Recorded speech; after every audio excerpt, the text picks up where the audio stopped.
Anda mahal berbuat. Bismillahirrahmanirrahim. Assalamualaikum warahmatullahi wabarakatuh.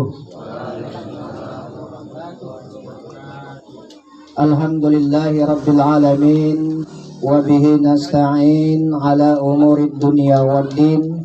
Wal aqibatu lil muttaqin. Wala udwana illa ala zalimin. Ashhadu an la ilaha illallah wahdahu la syarikalah. Wa ashhadu anna Muhammadan abduhu wa rasuluh. Allahumma salli ala sayyidina Muhammad wa ala ali sayyidina Muhammad. Qala Allah ta'ala fi kitabihil karim, a'udzu billahi minasy syaithanir rajim. Bismillahirrahmanirrahim. Wal takum minkum ummatu yad'una ilal khair wa ya'muruna bil ma'ruf wa yanhauna 'anil munkar wa ulaika humul muflihun. Shadaqallahul azim.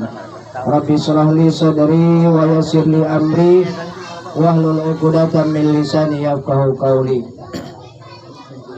Yang kami muliakan Bapak Sohibul Bait serumpun keluarga di rumah ini, yang kami muliakan Bapak Ketua IPBM, yang kami muliakan bapak-bapak, ibu-ibu, para undangan yang insya Allah dimuliakan oleh Allah Subhanahu wa Ta'ala. Setinggi sanjung sedalam syukur, mari sama-sama kita persembahkan kehadirat Allah Azza wa Jalla, yang mana pada malam hari ini kita masih diberikan Allah kesehatan, sehingga kita masih dapat berkumpul di tempat kediaman Sohibul Bait ini. Dalam rangka ada dua momen ya Pak. Momen pertama, pertemuan IPBM sekaligus kenduri untuk akikah dan sunnah Rasul daripada anak Sohibul Bait tersebut. Untuk itu, selawat dan salam tidak lupa pula kita sampaikan kepada junjungan kita baginda Rasulullah Muhammad SAW, para keluarga dan sahabat-sahabatnya sekalian, dengan ucapan Allahumma sholli ala Sayyidina Muhammad wa ala ali Sayyidina Muhammad. Bapak-bapak, ibu-ibu, khususnya jamaah undangan yang insya Allah dimuliakan oleh Allah Subhanahu wa Ta'ala. Adapun maksud dan tujuan daripada Sohibul Bait mengundang kita bersama pada malam hari ini, yaitu pertama untuk acara akikah anak beliau yang bernama Ismail, dan yang kedua acara khitan, artinya syukuran, yang mana mungkin anak beliau telah berkhitan. Maka pada malam hari ini beliau bersyukur kepada Allah mengundang kita bersama. Namun rangkaian acara kita pada malam hari ini kita tidak membaca surah Yasin, karena kita di sini bukan khusus artinya IPBM Pak, semua masyarakat diundang. Nanti acaranya kita buka dengan ulumul Fatihah, lalu kita sedikit tahtim, tahlil, dan kita tutup dengan doa. Namun sebelum itu, izinkanlah kami ingin menyampaikan sedikit apa itu akikah dan apa pula khitan dalam bahasa agama. Akikah menurut 4 mazhab berbeda-beda Pak. Yang pertama mazhab Imam Syafi'i, akikah itu adalah sunnah muakkadah, artinya sunnat yang dianjurkan. Ini Imam Syafi'i. Kita mayoritas mengikut mazhab Imam Syafi'i, Ahlus Sunnah wal Jamaah, terlebih-lebih Nahdlatul Ulama rujukannya kepada Imam Syafi'i. Jadi menurut Imam Syafi'i, hukum akikah itu adalah sunnah muakkad, menghampiri daripada wajib. Lalu menurut Imam Maliki, akikah itu adalah dianjurkan. Artinya dianjurkan di sini dia di bawah daripada sunnah hukumnya. Kalau mau akikah silakan, kalau enggak begitulah. pendapat Imam Maliki. Kalau pendapat Imam Hanafi, mubah itu boleh, mau kekah boleh, mau enggak boleh. Jadi kita merujuk kepada akikah Imam Syafi'i. Kata Rasulullah, setiap bayi akan tergadai dengan akikahnya, disembelih kambing untuknya pada hari yang ketujuh, lalu dicukur rambutnya dan diberikan nama atau penabalan nama anak tersebut. Itu kata Imam Syafi'i. Jadi hari ketujuh itu kalau ada rezeki orang tuanya, diakekahkan anaknya, dicukur rambutnya, lalu ditimbang rambutnya Bapak Ibu. Rambut anak itu yang dicukur ditimbang, cuma timbangnya bukan timbang sawit, nggak pakai penimbang sawit, tapi penimbang emas. Berapa on rambut itu?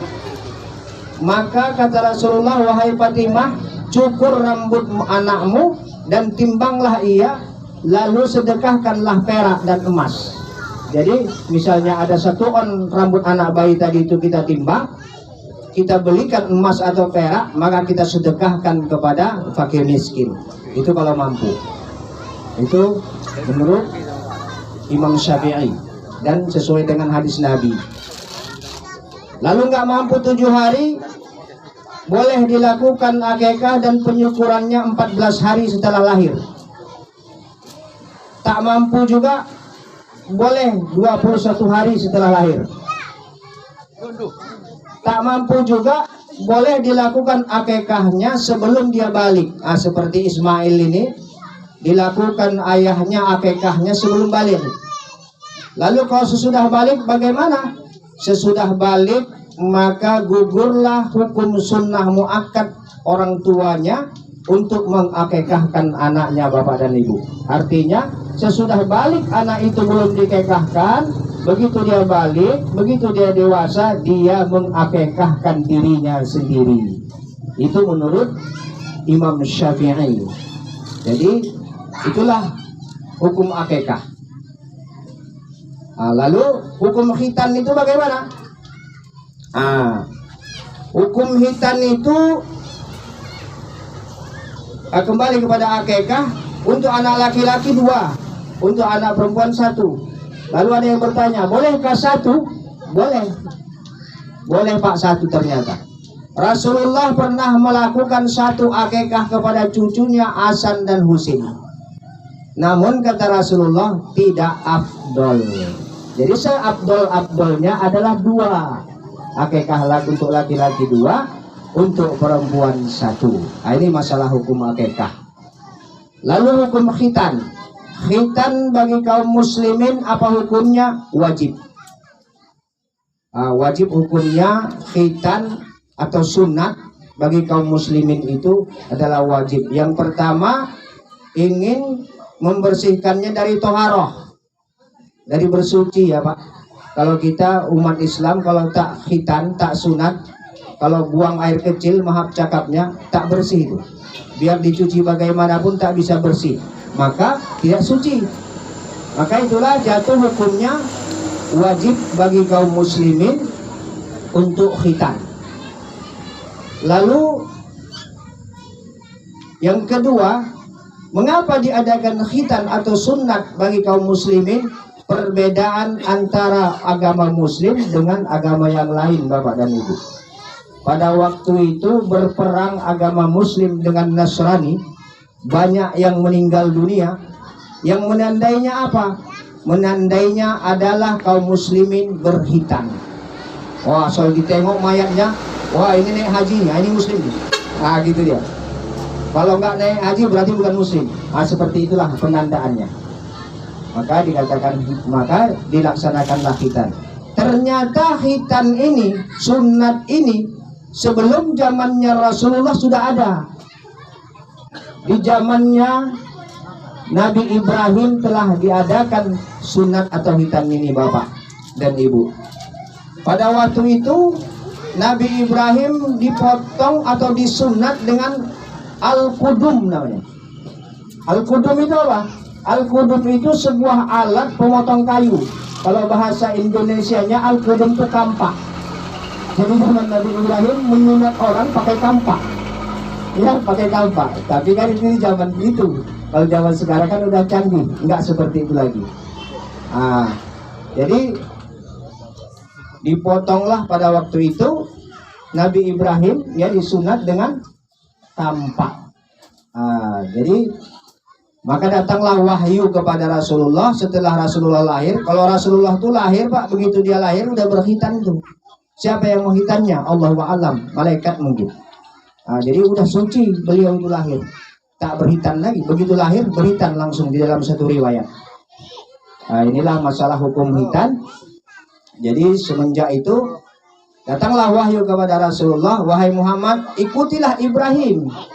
Sesungguhnya dia adalah orang-orang yang bukan pembangkang. Jadi artinya ikuti Ibrahim itu dengan berhitan tersebut. Makanya itu diwajibkanlah kepada kita kaum muslimin untuk berhitan atau sunat.